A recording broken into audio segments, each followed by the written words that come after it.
It is 4 o'clock, so we're going to go ahead and get started.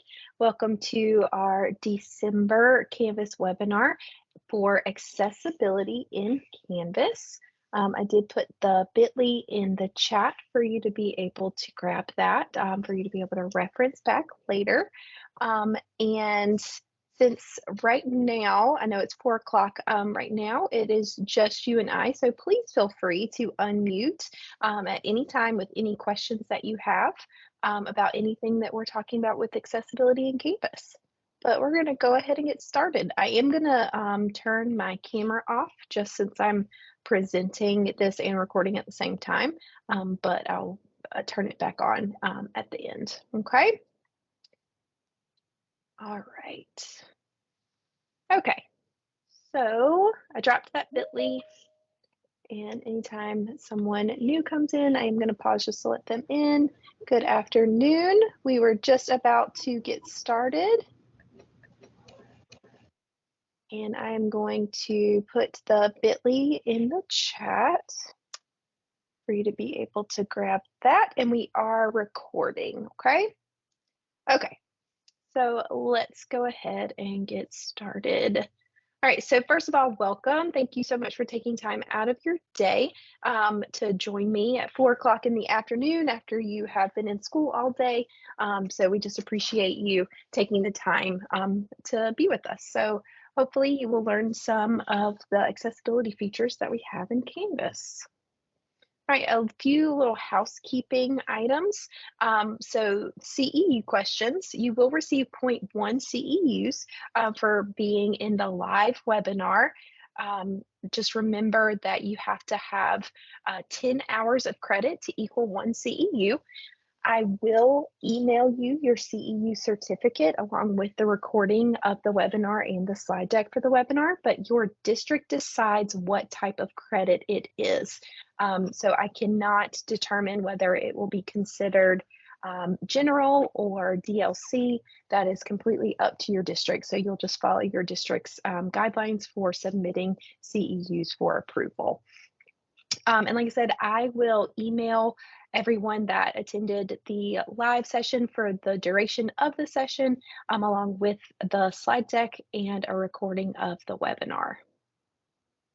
Okay, at any time, please feel free to use the chat with any questions, or you have the ability to unmute and ask questions. So please feel free to do that at any time. All right, so here is our agenda for today. We're going to talk about our why as it pertains to accessibility and why accessibility matters. We're going to talk about the UDL, or the Universal Design for Learning. And then we'll talk about what accessibility features Canvas has, and then just some 5 best practices with accessibility in thinking about creating your courses and how you're setting your courses up. And then it always says Q&A at the end. Please feel free to ask your questions throughout the session. You don't have to save those for the end. All right, so first thing is our why. We always talk about this a lot as teachers and educators, remembering our why. And of course, our students are our why. But when we're thinking through the lens of accessibility, we want to think of our why as leaders and teachers in K-12. We want to have a good understanding of both pedagogy and technological practices. And I have those references, and I actually have the full reference at the end of this session as well. Let me mute. There we go. Thank you so much. Okay. Modeling effective technology utilization for teachers helps to promote equitable practices for students. And a study on technology challenges found that 27% of teachers wish they had previous training or professional development on learning management systems, such as Canvas, digital tools, online resources, and distance learning. So that's what we're going to do today. We're going to show you how our learning management system of Canvas can help you make sure that all of your content is accessible for all learners. Okay, and not only just for our students, but for our standards as well.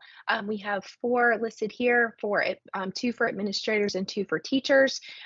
One of those standards saying that teachers are going to use a variety of instructional methods, and they choose those methods and techniques that are most effective in meeting the needs of their students as they strive to eliminate achievement gaps. So, being aware of accessibility in your learning management system can help eliminate some of those achievement gaps to make sure that all of your students are able to receive the content that you are delivering to them. And then, of course, this one, teachers will know and use appropriate digital tools and resources for instruction. And then we have two admin standards as well. Talking about the principal and assistant principal will lead the discussion about standards for curriculum, instruction, and assessment based on research and best practices in order to establish and achieve high expectations for students. And accessibility is definitely included in those best practices. Okay, and then we had a few from our digital learning competencies as well. Um, excuse me, did not mean to just cough in your ear. And I just wanted to highlight specifically in this one the ensure full equitable access and participation of all learners through high quality technology tools and resources, with that all learners being a key word to pull out of there. Um, so we are going to learn how we can help provide equitable access for all of our learners. Okay.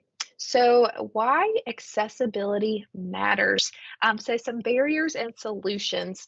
So, sometimes we think about what some barriers that our learners might face when completing online assignments. We definitely thought about this when we were all remote through the COVID years. And just that's really kind of when the discussion about making sure things were accessible through online environments kind of picked up a little bit more traction because we were realizing some of those barriers while we were already in the throes of the online learning environment. And so we just want to know how we can support and reduce and eliminate these barriers for our students. Okay, and what do we mean by web accessibility? So, accessibility is the practice of making your online content usable by as many people as possible with the widest possible range of abilities, operating within the widest possible range of situations. Accessible content provides equal access and equal opportunity to people with diverse abilities. And why does it matter? Well, it not only supports inclusion, but it benefits all of your students and it's just good course design. Plus, we have a legal requirement, and we actually have that linked here for you to be able, it's on slide 12, for you to be able to click on and see what those legal responsibilities are as educators. So let's hop back here. Okay. And then some web content accessibility guidelines or WCAG. We do have that linked here for you as well, where you can explore that. But those guidelines are for perceivable, operable, understandable, and robust. That's what you want your content to be for your students. So, perceivable is that all of your learners can see and hear the information you are trying to deliver. Operable, all the learners can navigate the information independently so that if they are in an online environment, they are able to navigate the course and navigate the content by themselves. Understandable, you want to make sure your content is consistent and predictable with the design and that it flows freely without it being confusing for students, and that it's robust, that your content works for all learners on a range of technologies, including assistive technologies. And these are just some poor tips. And by poor, we mean the perceivable, operable, understandable, and robust.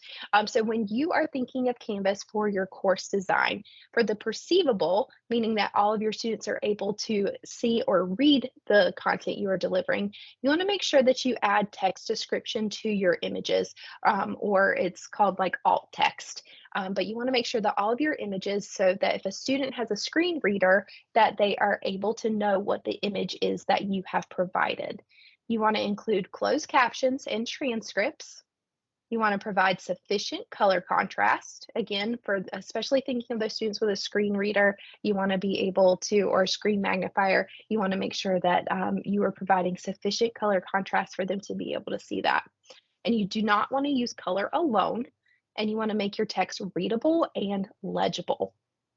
Now, talking about students being able to navigate independently, you want to provide clear structure with headings when appropriate when you're dividing your content into sections. You want to create descriptive links and not just click here for this information. You want to check for keyboard accessibility, provide sufficient time, and avoid content that flashes. Because I know a lot of times we might find something that looks really cool and if it flashes or has a little video, but that might not work for our students with accessibility devices. So you want to try and avoid content that flashes for students. For the understandable, you want to make sure you're providing clear directions, try to aim for consistency, use plain language, and identify the language. And then robust, you want to perform an accessibility check, and I'll show you how to do that, and test for accessibility with people, meaning if you have students that do have these accessibility features and devices, check with them and see if there's anything that isn't working for them, or check with other teachers that might work with those students and see if they can recommend some option or some additional things to add to your course. So just get feedback. Okay, so let's talk about UDL, or Universal Design for Learning. And again, this is all through the lens of when we're designing our Canvas course. So what is UDL, or Universal Design for Learning? We have their website linked right here, but the goal of UDL aims to change the design of the environment rather than changing the learner. When environments are intentionally designed to reduce barriers, all learners can engage in rigorous, meaningful learning. So they have these guidelines here, and we just put the screenshot here, but if you click on their website, you can actually find that there as well. And we also have a video linked here for you. But it's divided into these sections here where we have access, build, and internalize. And then it's providing multiple means of engagement, representation, and then action and expression. So it's just giving you kind of a guideline when you're creating your course to make sure that you are thinking of these UDL principles. Like, for example, if we were just to look at this one, clarify vocabulary and symbols. So that is just for when you're building, you're providing options for language. So just some things to think about when you are designing that course. Okay, so again, talking about what universal design is in a nutshell. Let me let them in. So in a nutshell, what this means is that for multiple means of representation, you want to give students the same information, but through different formats, whether that's visual, auditory, or text, to ensure that key information will be equally perceived by all. So you want to be able to provide those different formats, knowing that your learners are all different as well. Multiple means of action and expression. So give students plenty of options for expressing what they know. You can provide models, feedback, and support for their different levels of proficiency. And then multiple means of engagement. What excites one student may bore another. So if you give students choices, like working independently versus working collaboratively, the sequence or timing of tasks, the level of challenges, etc., this will help spark their interest and autonomy. And while UDL is about so much more than just formatting for accessibility, it can be used as an underlying principle to reduce barriers to learning by ensuring accessibility is built into your courses and it benefits all your learners. So we don't want to think of UDL as just accessibility, but not only does it include that, but you're really just helping to reduce those barriers for all of your learners within your class. Okay, so let's talk about some accessibility features within Canvas. All right, so the first thing, we do have these two course evaluation checklists, and if you click on the image, it will take you to the checklist. But this first one right here on the left, where it says course information, so you have some things that have different stars, letting you know that 1 star, those are essential to your course. And then 2 stars, best practice, and then 3 is exemplary. Okay, so they're saying that for your course, some essential things, and it talks right here. I'm not going to read through all of these by any means, but your homepage. Let's just start there. You want to make sure that your homepage, where your students land when they click on the Canvas icon, provides a visual representation of the course, has a brief course description or introduction, and clear instructions for students, meaning where they begin, and quick and easy navigation to the current content. And what this checklist does, you can kind of see right here, it's got a little pin and it's telling you this is Universal Design Learning 2.5, illustrate through multiple media. So they've already tagged the UDL like standards or objectives, so that you know that you are meeting those principles. So they're giving just some things to go through your course with this checklist and think, have I done this? And if not, I can change it or edit it to make sure that I am following these UDL principles. So it goes through like the foundational, these 5 right here, of like the basics of your course. And then when we get over here, that's when we're getting into our text headers, how we can chunk content into our modules, our pages. And then here are some of our 2 stars. Remember, those are just best practice. And then the exemplary, we have one right here about using requirements within modules. So if you click on these checklists, it will give you an example where you can click on the right-hand side, and those are linked and kind of gives you a visual example of what these look like, okay? But if you click on it, it will take you here, and they have, evaluation checklist 2.0, where you can make a copy here if you click on this link. Right there. And so then you actually have your own copy that you can print out, that kind of goes through all of these. And not only is it divided into your course information, course content, but then it also has a section for assessment of student learning and course accessibility. And remember, the 1 star means it's essential, that you have these principles in place and you have these in place in your course design. And then 2 is just a best practice. So for example, let's look at 4.5 styles, meaning like your paragraphs, your headings.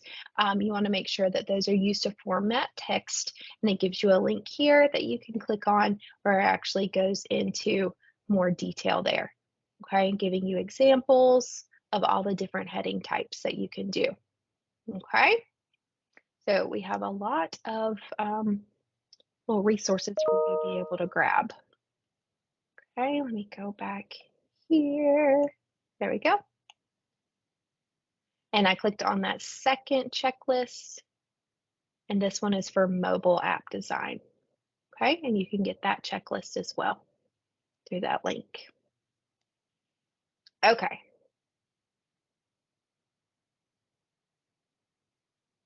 Okay, so the first thing we're going to talk about is the accessibility checker.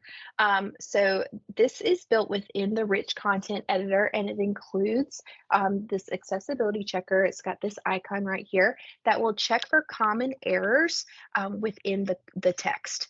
So this tool can help you design your course content while considering accessibility attributes. And we're going to actually go through our Canvas course and preview this. But first, I want to tell you what this actually checks for. So this accessibility feature in this checker, it will check for adjacent links.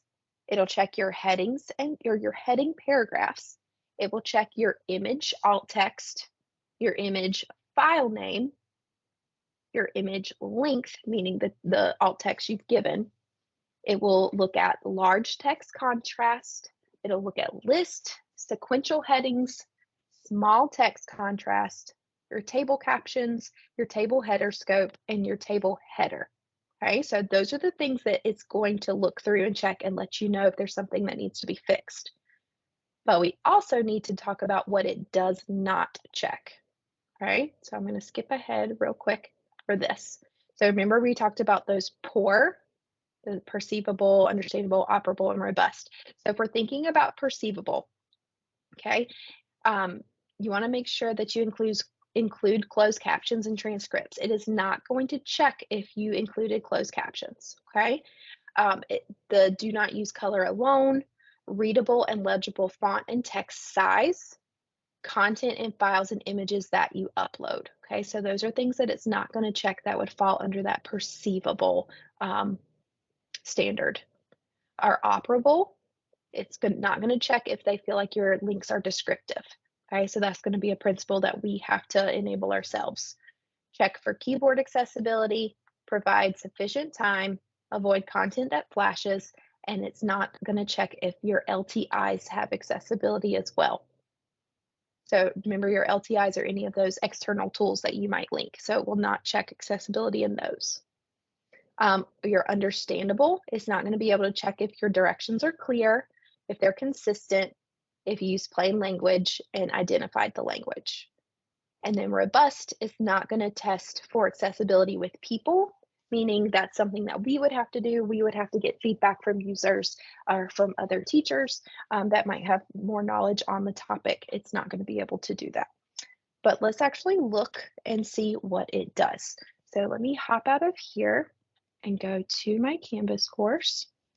Okay, so this is just my sandbox, but I do encourage you to hop into your course and you can kind of follow along to check this yourself, or of course you can do this at another time, but just want you to know where this is. So I'm actually going to go to my pages.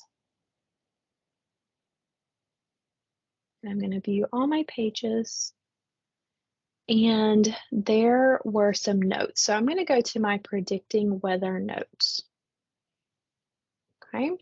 So I have some titles in here. I've went in and decided that I wanted to put some colored text with a highlight. I have some pictures here about my air pressure tool with my barometer, my wind and direction with my anemometer. I have my hygrometer. So I've got some images in here for my students. I think, this looks good. I'm showing them what this tool looks like. But if I actually go to edit this, which is where my rich content editor is going to show up. Okay, so this would be where I started creating this content for my students. Well, notice at the bottom right-hand corner of my rich content editor, this icon right here. I'm going to zoom in a little bit. There we go. So it's right here. And I can see that I've got the number 12. That is letting me know that Canvas has found 12 accessibility errors. Okay. Now, if I click on this, it's going to pop over on the right-hand side and it's going to tell me what the issues are and how I need to fix them. Okay. So my first issue is it's saying that my text that is smaller than 18 points, okay, which this is 14, so this text is smaller than 18, should display a minimum contrast ratio of 4.5 to 1, meaning that it thinks I need to change this color that I have. And I did this on purpose just for example, but it's going to show the colors here, and then I'm actually going to be able to, just from here, change the color. So if I wanted to change it to this color right here, and I can click apply, okay, and now notice it went from 12 to 10, and it has hopped down to the next line. Okay, so I can do the same thing. Now I have 8, and I'm going to go through and just change the color of all of these issues with my color contrast. Okay, so now those are all taken care of. Well, now it's telling me that I have 4 additional issues, telling me that my image file name should not be used as the alt text describing the image. So when I uploaded this picture, okay, I just titled it Barometer 1 JPEG, but that is not alt text for a screen reader. Okay, so when a screen reader is reading this to the students, it's going to say barometer 1 JPEG. Okay, well, we don't want it to say that. So we could change our alt text to say image of, let's see if I can spell this correctly. Okay, and I can apply, and it got rid of that issue. Now, one other thing that I want to show you is that sometimes you might insert an image and it's not something that is used within the context of the content you're trying to deliver. It might be there as like an icon, or it might be something that is linking to something else, but it's not an image that you need to be described to students. So what you can do, if that were the case with our anemometer, we could just check the box saying it's a decorative image, meaning that it is not meant to be used within the content that we're trying to give our students. So you can mark that box and click apply.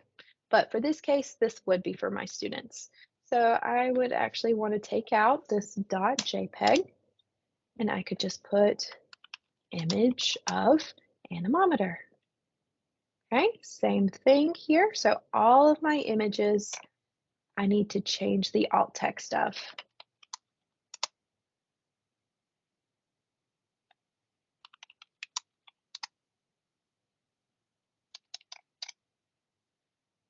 Okay, and now I have balloons letting me know that all of my accessibility was checked and they found no other issues. So that is built in within Canvas, which is an amazing feature, not only when you're creating the content yourself, but especially if you're pulling in content from the Creative Commons that others might have created, then it's going to check the accessibility of all of that.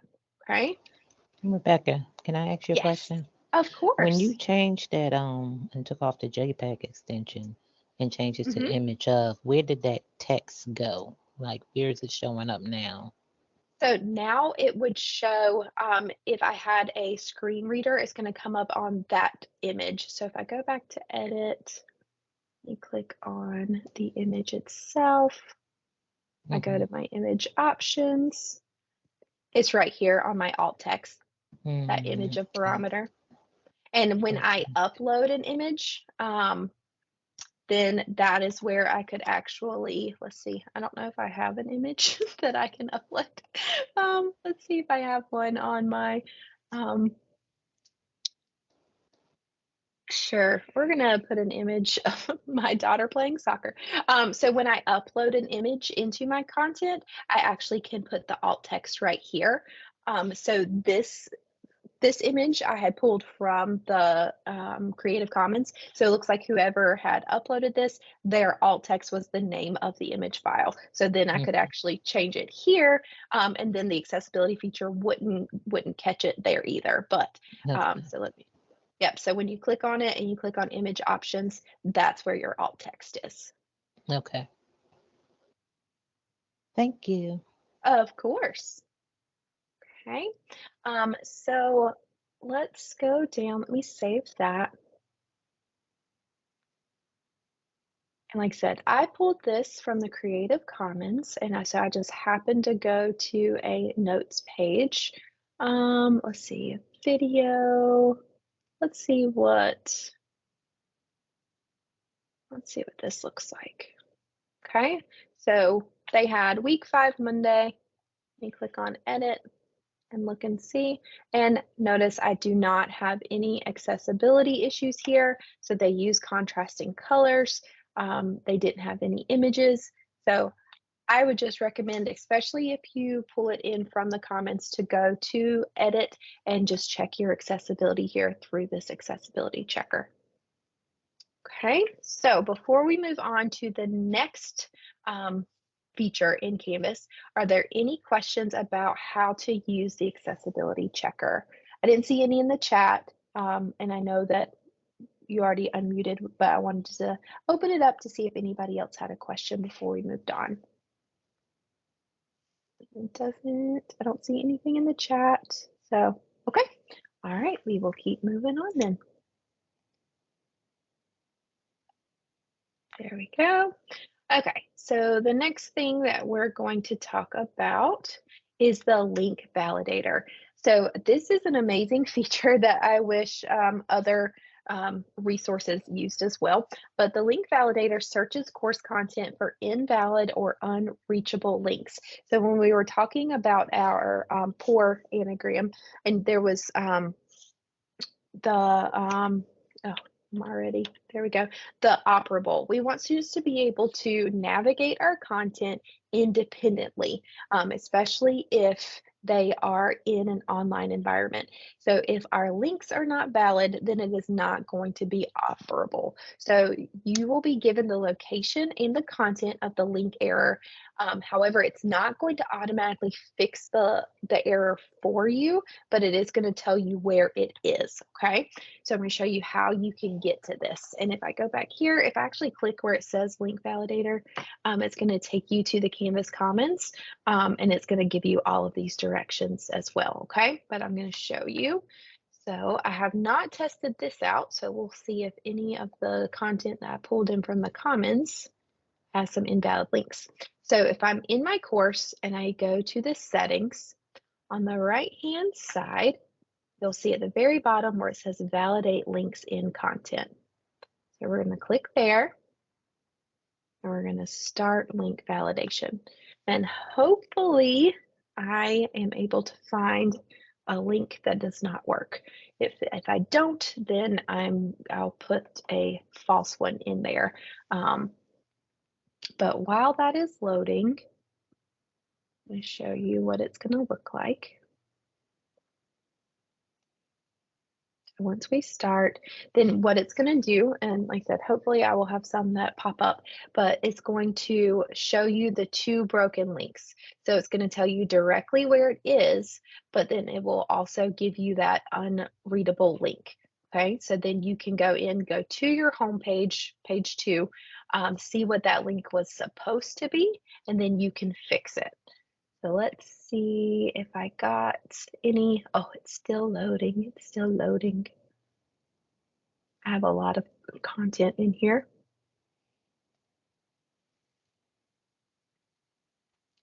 So while this is loading, I would encourage you to be in your course as well. And actually, let me see if it'll let me go out. I don't think I have anything in here, which is good. So if you will be patient with me, I'm going to just put in one really quick. So I'm going to put in this link, but I'm going to edit it a little bit so that it will be incorrect. External link.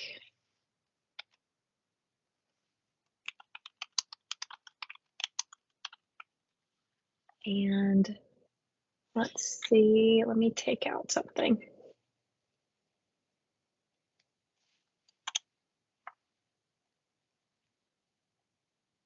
Let me save and publish that. Okay, now let's see if when I go to my settings, if it will quickly find this. Since I just have the one thing in here.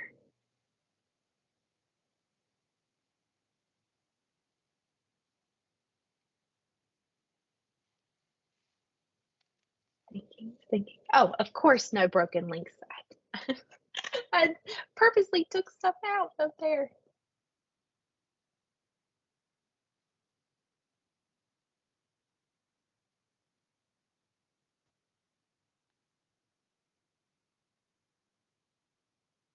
Let's see if I take this whole word out.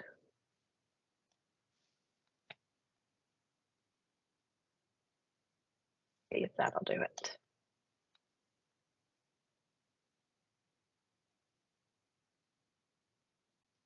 Okay. So that says page not found. So I don't know if it's going to say whether or not that's broken or not, instead of it just not being found.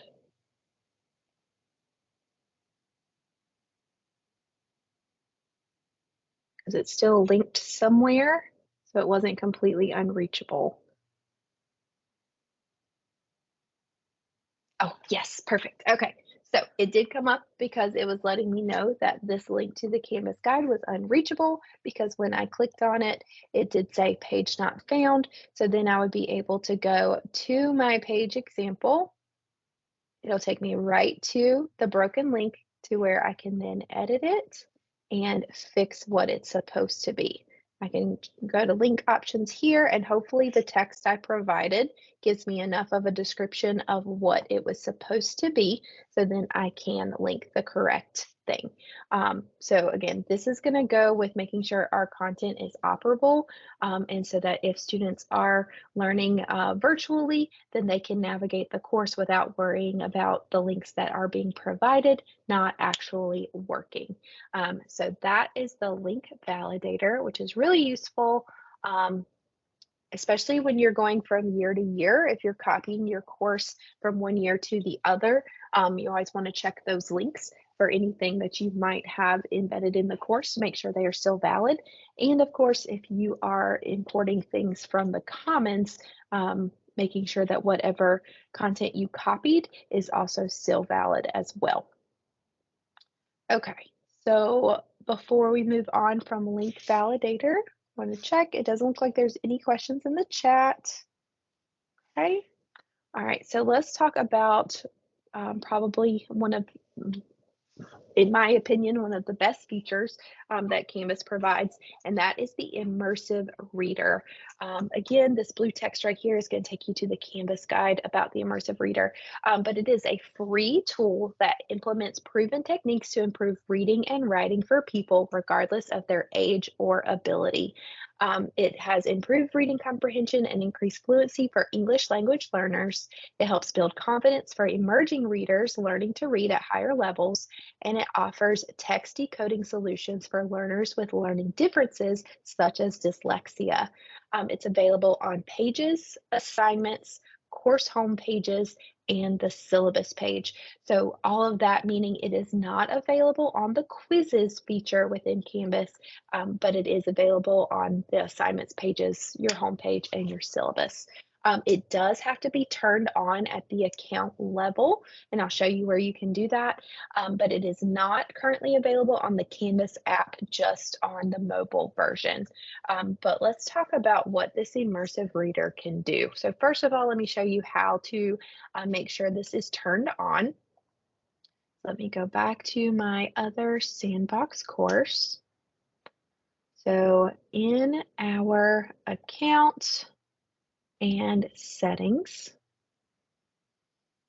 if we scroll down past our approved integrations, it's going to be under feature options. And it's 1, 2, 3, 4, 5, 6, 7, 8, the ninth one down where it says Microsoft Immersive Reader. Okay. So I would need to enable this. Okay.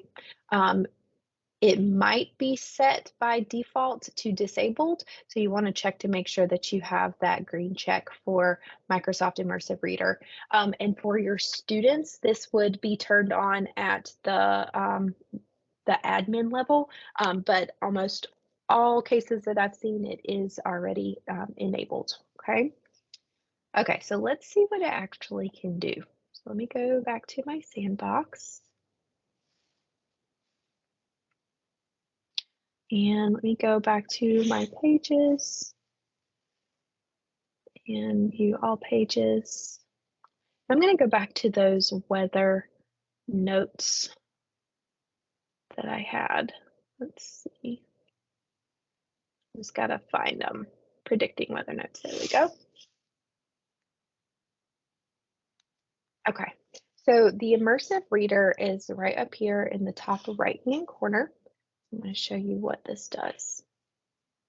Okay, so it's going to put all of the text that we have. I'm going to scroll down. So notice that under the air pressure right here is that alt text. So it says image of barometer, whereas before we did our accessibility check, it just said barometer.jpg. So this is where your alt text comes in handy, okay? So what it's going to do, and hopefully you'll be able to hear it because I did do a setting where you're supposed to be able to hear the anything that I'm playing as well, but it's going to read it aloud.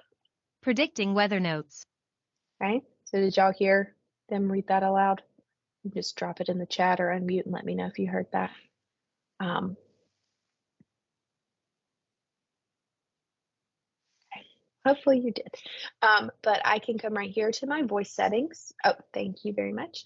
So I'm gonna come right here to my voice settings. So I can increase the speed and I can change the voice selection. Okay, so students would be able to change that. Let's go back here. Predicting weather notes. So notice that speed increased a lot. So I would definitely want to keep it down here towards the tortoise. But one thing, another feature you just saw when I clicked, it does have this feature where a student can click on the word and it's going to give them an image. So if they're not sure what the word is, it will give them an image to help clarify. It also will allow them to listen Predicting. to just one word at a time. Now, one thing of caution is sometimes Canvas does not accurately provide a picture that describes the context of the word.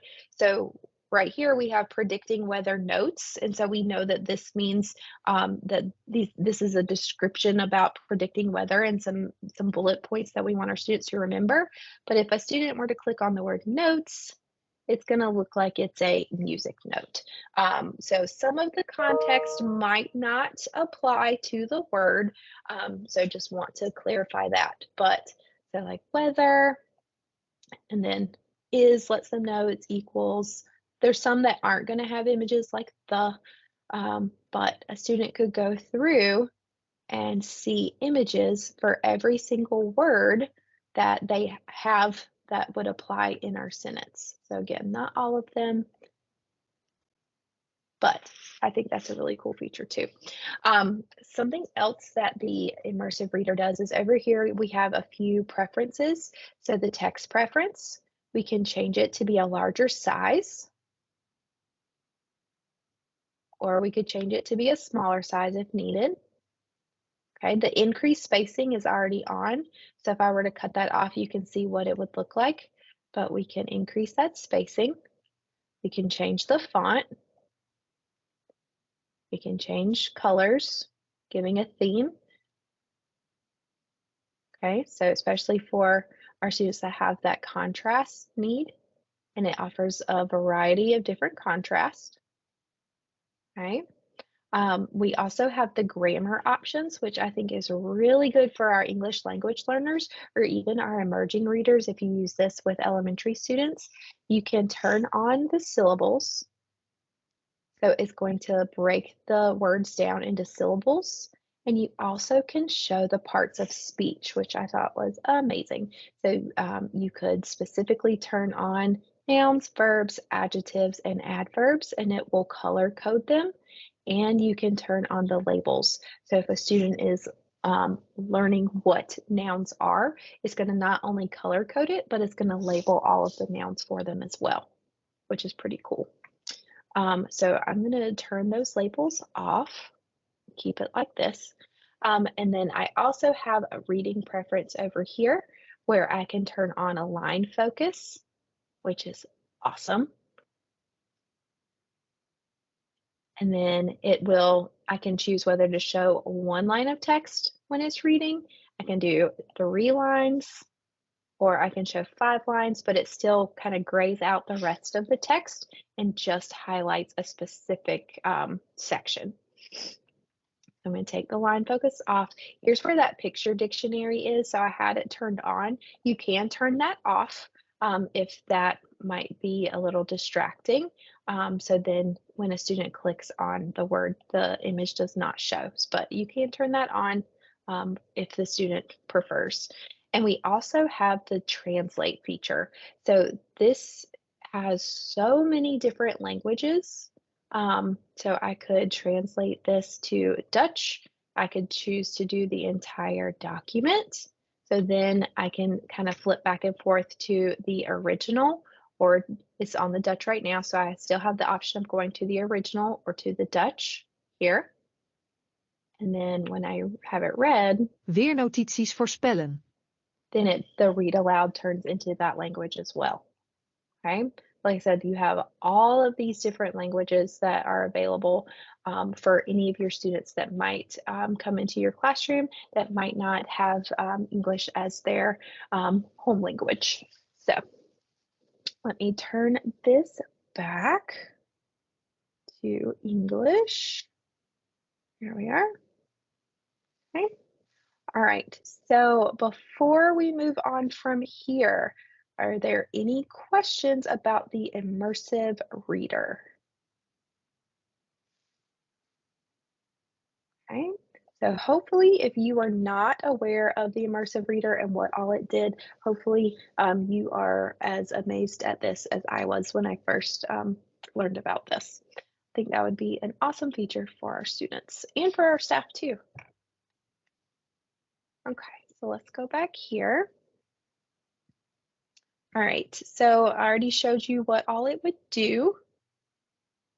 Okay, those are just sample pages. But as we close out, because I'm noticing our time that we have about 15 minutes left, let's talk about our 5 best practices when looking through the lens of accessibility. Okay, so the first one is sufficient color contrast. So some tips for when you're using colors, you want to use simple colors and avoid neon colors because they're hard to read and have poor contrast if they're on a white background. And you want to ensure that you do have sufficient contrast and you consider using the built-in Canvas guide, meaning the accessibility checker, WebAIM's color contrast checker as well. And if you click on that, that's going to take you here, letting you know if you need to check a website itself for color contrast. So if I go back here, then it's going to kind of give you examples here. So you want to make sure that you're trying to use dark versus light. If you have a dark background, you want to use light. This does not have a sufficient contrast ratio, so it's really hard to see. And then you can see how this one would be just really hard because even there, it's hurting my eyes. Okay. So when you're choosing the right colors for accessibility, when you're using colors, you want to make sure that you're using contrasting colors for comparison. Use color to highlight your most important information instead of all the text. Use one color to represent continuous data, meaning you want to try and keep it consistent. All of your important things might be highlighted with the same color. You can use this psychology of color resource that we have here, and then the accessibility color palette builder. So we have those 2 resources for you as well. When you are choosing colors, you don't want to pick colors that are too hard to distinguish. You don't want to use too many colors, so you want to try to avoid the rainbow effect. And you want to make sure that you're not forgetting that some people are colorblind, so you want to avoid certain color combinations. But if you're using these resources here, then that's going to help guide you of the best colors for all learners. Okay, we already talked about this a little bit, but just remember when you are adding images, you want to make sure you are providing alt text. So you want to ensure that your images are supported by the content. You want to be succinct or just brief and descriptive in your images. So you don't want to put a whole paragraph describing what the image is. So just letting the student know what the image was, so that when their screen reader is reading it, then they know, oh, this was a picture of Continental Congress. And if it is a icon, you want to make sure that you mark it as that decorative image so that it's not something that is being read by a screen reader. Okay, when you're looking at your headings, you want to ensure that your content follows a linear logical layout, meaning you're using the different heading sizes to distinguish like the beginning of your topic, and then as you're getting smaller throughout your course, that not everything is in heading 2, because that's going to be for your main points of your module, and then your information might just be in like paragraph form. So you want to make sure you're distinguishing between those 2 sizes. And you want to structure your content using the styles versus relying on text size and placement with your structure.